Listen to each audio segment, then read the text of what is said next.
Mga binibining inang at ginoo, kalalapag po lamang natin sa pandaigdigang paliparan ng Ninoy Aquino. Maligayang pagdating sa Maynila. Mangyari po lamang manatiling nakaupo at nakakabit ang seatbelt. Huwag po lamang kunin ang mga hand-carried baggage hanggang ang ating eroplano ay ganap ng nakahinto.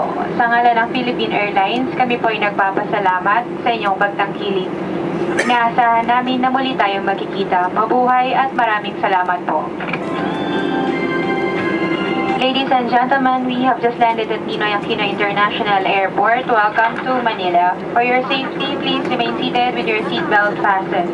Do not remove your carry-on baggage until the aircraft has come to a full stop and is properly parked.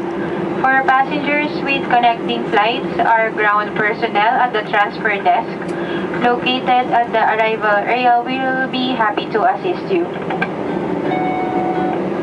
And on behalf of Captain Albert Jimenez, First Officer Will Carubin, and the rest of the crew, thank you for flying Philippine Airlines, Asia's first shining crew. Mabuhay at maraming salamat po.